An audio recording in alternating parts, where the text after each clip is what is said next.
Page 15, Allegro.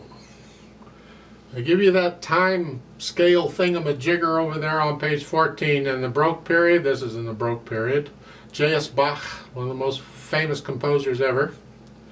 And they have a little spiel up above. And Bach did this, other composers did it too. He would have a piece that he's written out, and he would actually take that piece and write it again for other instruments or other things. So you can get the same piece for maybe violin or harpsichord or whatever.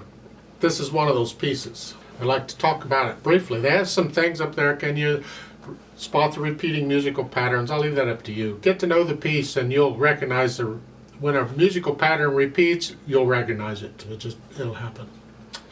So at the beginning, 4/4 time, 1 sharp key of G major, right hand. We got a 1, rest, 2, rest. 1, 2, and then come up with hand in the rest. You're moving up to here. So it's 1, 2, 3, and 4, and 1, and 2. The 4th finger on the last key here, and then next line 1 and 2, and 1 and 2. And then reach down, and they're saying a thumb again. It's okay, I guess. Now we have a little problem here in the way that this is an arrangement, by the way, but the way it is, because you're going from a C, this is the last note in the second measure, the second line. You have a C, going into the next measure is a B and a D. That's awkward, because these are the weaker fingers. When I do that, because I use a weight distribution method technique when I play, I'm holding it down with the C, and all I'm doing is transferring the weight to these other fingers. Now whether you do it this way, you want to roll it this way, or roll it up, that's up to you. It doesn't matter, and the other finger just goes along. Try them both. Try rolling it to the little finger, or try rolling to the middle finger. I find that hard. I have to roll up to make it work. But in many cases, when you go from one note to multiple notes, you can experiment as to which note you're rolling to, and the other fingers go along for the ride, is what I'm saying. So try and work on that. You need to be able to do that, so don't shy away from it. Let's go on. The last measure of the first line, or the second line, you're here, and then come down. G sharp and thumb. And then in the third line, second measure, you got to go to 3, 5. And again, thumb, and then go up, and then reach down with second finger. Reach down if you can. Again, and then you got rest, you can come up.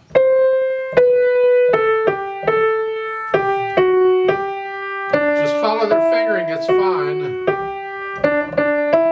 Thumb.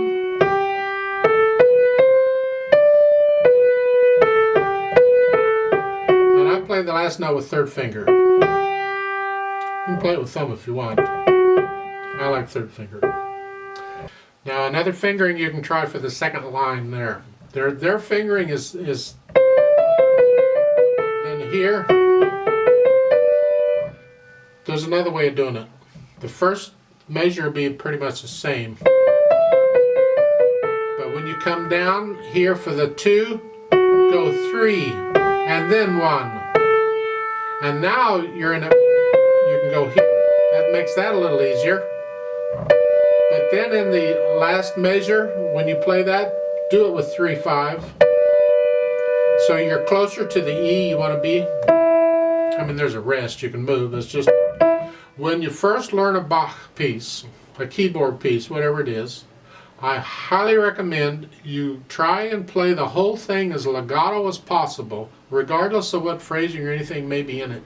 Staccato, don't care. Play it all legato to start with when you're first trying to figure out the fingering. It comes a long way, believe me, and not just Bach, but a lot of other.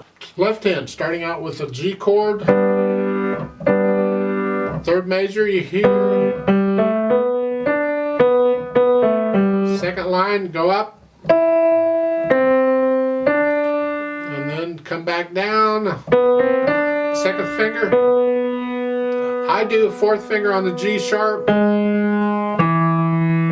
The reason is because these notes are chord. That's fingering for the chord, so that's just what I typically use. I recognize these chord patterns in the music, I just use that fingering.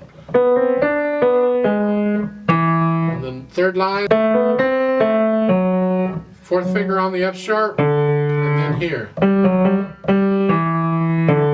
Play it all legato if you can, except for the rests, and then come up. Their fingering is fine.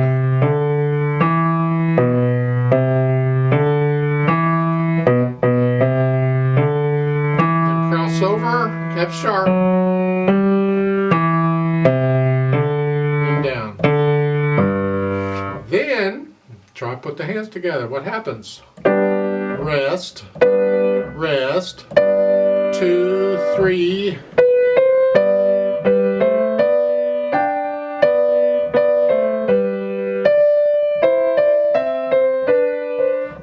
A little fast. I'm going my speed. You take this really super slow. Like in the second line here. And the important thing is that whatever speed you take it, it's got to be even. You got to work it up so that it can be even. So go as slow as you got to go for you. I speed it up in the videos because I don't want the video to last forever, so I tend to go a little faster. And you can do your best to keep up. Now, second line, second measure here. The D comes up when you play the G. Right there. Make sure you're accurate with that.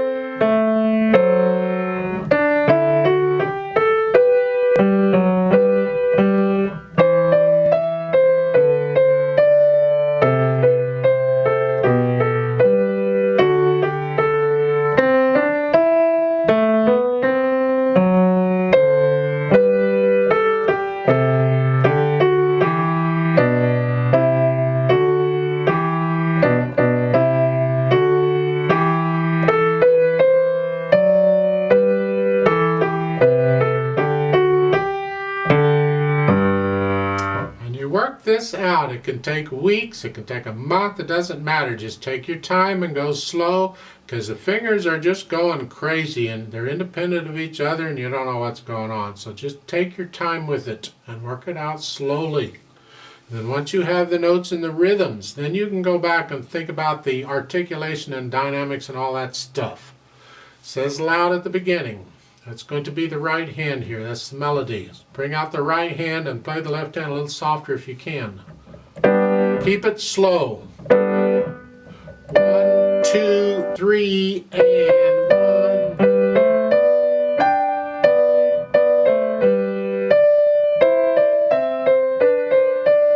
Now, if you also want to try adding in the phrasing, you can get certain things at a time. Maybe you want to do the phrasing now and the dynamics later. It's up to you in what order you do them in. I tend to combine them to make the video a little shorter. But go ahead and put in this phrasing that they're showing here, because that really adds a lot to it. So in the first line, the last two measures, or the pickup to the last measure, either here. And what we do with Bach typically is we'll separate the notes that are not phrased. So it's up. Just separate those slightly. Don't make them real short, just separate them. Now, not everybody does it that way. It's an interpretive thing. But with Baroque music, we tend to do that. Later on, the style was if there was nothing indicated, you play them legato. But originally, if there was nothing indicated, you played them disconnected. So you see, the styles change and the rules change over time. So I recommend when playing Bach music, if there's no phrasing or anything written, separate the notes slightly. So again, Pick up to the third measure there on the first line. We're here.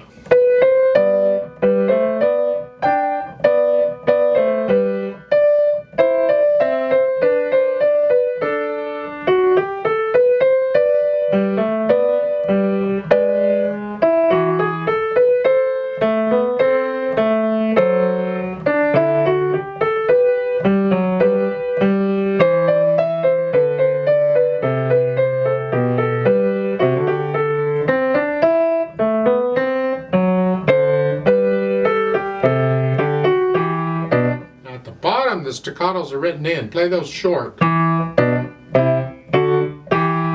first note of the measure is not staccato.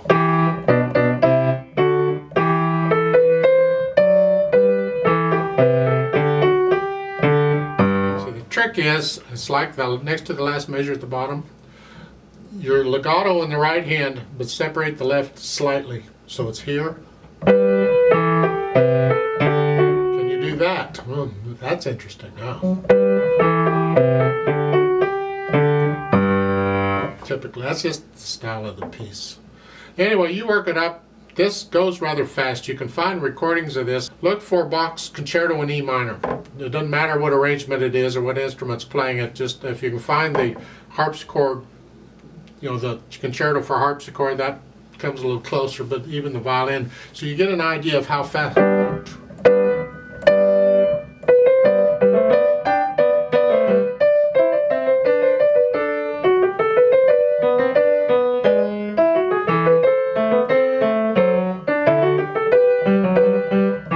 Thing. That's kind of how fast it goes eventually.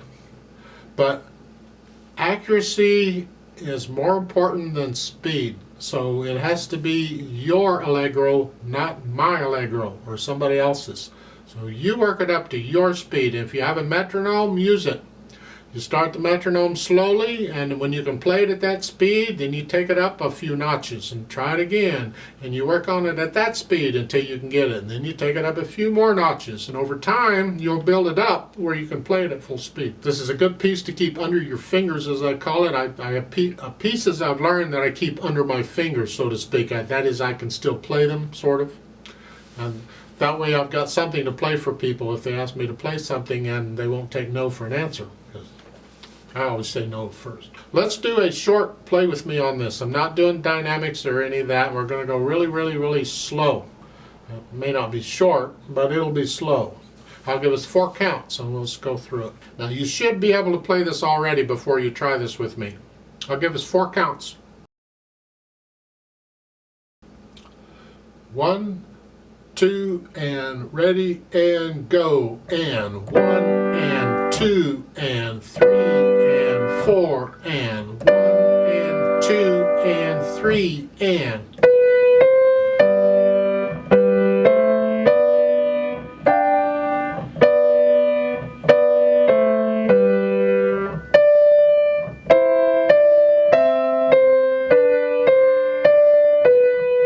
And 2, and